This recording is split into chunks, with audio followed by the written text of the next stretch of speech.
जिस दुनिया को आज हम जानते हैं वह दुनिया आज से लगभग 4 अरब साल पहले जमीन से निकले ज्वालामुखी और लावा के उबलते हुए समुद्र से ढकी हुई थी, जिसका टेम्परेचर 5000 डिग्री सेल्सियस से भी कहीं ज्यादा था। सारी जमीन पर आग, गर्मी और ज्वालामुखी से निकलती खतरनाक गैसें ही फैली हुई थी, जिसमें सांस लेना किसी तरह से भी संभव नहीं था। सारी पृथ्वी इन गैसों और लावे से ढकी हुई थी, जिस कारण से ना तो सूरज की रोशनी जमीन तक पहुंच पाती थी और ना ही पानी उस समय तक धरती पर मौजूद था। ऐसी स्थिति में जिंदगी का कोई अस्तित्व नहीं था, क्योंकि जमीन इतनी ज्यादा गर्म थी कि अगर कोई जीव वहां सांसें भरने का प्रयास भी करता तो कुछ ही पलों में इसी लावा के नीचे दबकर खत्म हो जाता। जहां पर जीवन की कोई आशा नहीं थी, वहां फिर ऐसा क्या हुआ कि यह आग का गोला समय के साथ ठंडा होने लगा। और सिर्फ ठंडा ही नहीं, बल्कि ये यूनिवर्स के बिलियन स्टार और प्लैनेट्स में से एकमात्र ऐसी जगह बनी जहाँ जीवन की शुरुआत हो पाई, जो समय और समझ के साथ समुद्र की गहराइयों से निकलकर अंतरिक्ष में कदम रख चुकी है। पेड़, पानी, इंसान और जानवर, आखिर यह सब यूनिवर्स में कहां से आए और क्यों आए, जानिए आज की इस वीडियो में धरती की असली कहानी, जिसे साइंस और रिसर्च ने प्रूव किया है। आज से लगभग 650 करोड़ साल पहले हमारे सोलर सिस्टम के स्थान पर सिर्फ गैस, धूल से बना बादल और एक स्टार ही मौजूद था, जिसे आज वैज्ञानिक सोलर नेबुला के नाम से जानते हैं। यह गैस का बादल भी खासकर उन चीजों से ही बना था जो हमारे पूरे यूनिवर्स में बहुत ही मात्रा में मौजूद है, हाइड्रोजन और हीलियम। इसके अलावा इसमें कुछ अन्य तत्व भी मौजूद थे, जैसे नाइट्रोजन, कार्बन, सिलिकॉन और ऑक्सीजन। ये सभी मिलकर बाद में हमारे सौरमंडल के ग्रहों के निर्माण में बहुत आवश्यक बने। इस बादल का साइज कम से कम 100 लाइट ईयर्स तक फैला हुआ था, लेकिन एक समय कुछ ऐसा होता है कि इसके पास मौजूद एक विशाल स्टार सुपरनोवा करके विस्फोट कर जाता है। यह विस्फोट इतना ताकतवर होता है कि इसके पास मौजूद गैसीय बादल का सारा पदार्थ एक जगह पर इकट्ठा होकर कंप्रेस होने लगता है। इस पूरी प्रक्रिया में जो वर्षों तक शांत बादल था, वो एक साथ घूमने लगा और समय के साथ एक डिस्क में बदल गया। अब इस पूरी प्रक्रिया को साइंटिस्ट ने एक नाम दिया, सोलर नेबुला हाइपोथेसिस। इस डिस्क में हाइड्रोजन बहुत ही अधिक हो गया था, जिसमें समय के साथ न्यूक्लियर रिएक्शन शुरू हुआ और करीब 13,91,000 व्यास और 1.5 करोड़ डिग्री सेल्सियस तापमान के साथ हमारा सूरज इस सोलर सिस्टम का केंद्र बन गया, जिसमें पूरे सौरमंडल का लगभग 99.86% मास सिर्फ सूर्य ने अपने अंदर ही समा लिया। सूर्य बनने के बाद सौरमंडल में इतनी धूल और भी बच गई थी कि उससे दूसरे ग्रह बन सके। उसी धूल के कण ने आपस में टकराकर ग्रह बनने का आकार लेना शुरू किया और उन्हें वैज्ञानिक ने नाम दिया प्लेटेसिमल्स, यानी ग्रहों के बीज। प्लेटेसिमल्स टकराते टकराते इतने बड़े हो चुके थे कि इनकी टक्कर और ग्रेविटी से प्रोटो प्लेनेट बन चुके थे, यानी ग्रहों के सांड भी अब बन चुके थे। शुरुआत में सूरज के पास में तापमान और सोलर विंड बहुत तेज थे, जिसके कारण केवल पथरीला ग्रह ही पास में टिक सके, जिस वजह से पूरा सौरमंडल 2 हिस्सों में बंट गया।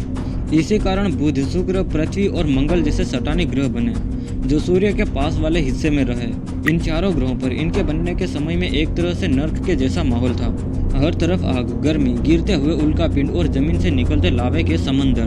पृथ्वी की जमीन तो पूरी तरह से मेटल और पत्थर के लावे से ढकी हुई थी। आसमान से हर कुछ समय में उल्कापिंड पृथ्वी से टकरा रहे थे, जिससे आग में जलते पत्थरों की बारिश हो रही है। लेकिन यही पत्थरों की बारिश में जो पत्थर सौरमंडल के बाहरी हिस्से से आ रहे थे, यही अपने साथ बर्फ के क्रिस्टल लेकर आ रहे थे। इनके पृथ्वी पर गिरने से इनके अंदर मौजूद बर्फ भाप बनकर बारिश के रूप में धरती पर गिर रही थी। ये कोई एक दिन की बारिश नहीं थी, बल्कि हजारों लाखों साल तक लगातार गिर रही थी और इनसे धीरे धीरे पृथ्वी ठंडी हो रही थी। साथ ही पृथ्वी की ऊपरी सतह ठोस बनने लगी और भारी धातुएं जैसे लोहा और निकेल पृथ्वी के केंद्र में समा गए। समय के साथ जब बृहस्पति, यूरेनस और नेपच्यून अस्तित्व में आए, जो कि गैस ज्वाइंट प्लेनेट है, इनकी विशालता के कारण इन्होंने अंतरिक्ष में घूमते कई उल्कापिंडों को अपनी ओर खींच लिया। तब जाकर कहीं पृथ्वी पर हो रही लगातार उल्कापिंड की बारिश बंद हुई थी। इस पूरे सोलर सिस्टम को बनने में करीब 10 करोड़ वर्षों से भी ज्यादा का समय लग गया था, लेकिन पृथ्वी के अंदर अभी भी कुछ बनना बाकी था, और वो थी पृथ्वी की चुंबकीय शक्ति, यानी मैग्नेटिक फील्ड। अगर यह मैग्नेटिक फील्ड नहीं होती तो पृथ्वी पर कभी जीवन संभव ही नहीं हो पाता। जब पृथ्वी का लावा ठंडा हुआ और भारी तत्व इसके कोर में इकट्ठा हुए, तब पृथ्वी के घूमने के कारण मैग्नेटिक फील्ड बनने लगी और इतनी विशाल हो गई कि आज भी पृथ्वी के चारों तरफ 65,000 मील तक फैली हुई है। इसके बनने में भी करीब 1 अरब वर्ष का समय लग गया था। इस मैग्नेटिक फील्ड के कारण ही हमें उत्तर और दक्षिण ध्रुव पर ऑरोरा लाइट्स देखने को मिलती है। लेकिन यहीं पर ही सब कुछ बनकर तैयार नहीं होता। अभी भी एक और बड़ी चीज का जन्म होना बाकी था, और वो था हमारा चांद। वैज्ञानिकों के अनुसार जब पृथ्वी नई नई बनी थी, तब मंगल ग्रह के समान आकार का एक ग्रह आज से 4.5 अरब वर्ष पहले पृथ्वी से टकराया था। यह टक्कर इतनी खतरनाक हुई थी कि पृथ्वी का एक बहुत बड़ा हिस्सा पृथ्वी से अलग होकर अंतरिक्ष में चला गया था। लेकिन पृथ्वी की ग्रेविटी की वजह से ज्यादा दूर तक नहीं जा पाया और धीरे धीरे टुकड़े आपस में जुड़कर शांत बन गए। इसी टक्कर के कारण पृथ्वी 23.5 डिग्री तक झुक गई, जिससे हमें 4 ऋतुएं देखने को मिलती है। चांद न सिर्फ रात को रोशनी देता है बल्कि समुद्र की लहरों पर भी अपना असर डालता है। चांद की हल्की गुरुत्वाकर्षण शक्ति पूरे पृथ्वी के महासागरों में ज्वार भाटों को उत्पन्न करती है, जो कि लाइफ के लिए बहुत ही जरूरी होते हैं। वैज्ञानिकों के अनुसार पहले सूक्ष्म जीव जो आए थे उनकी शुरुआत समुद्र की गहराइयों में हुई थी, जहां गर्म पानी के स्रोत और रासायनिक प्रक्रिया जीवन के पहले रूपों को जन्म देने में सफल रही थी।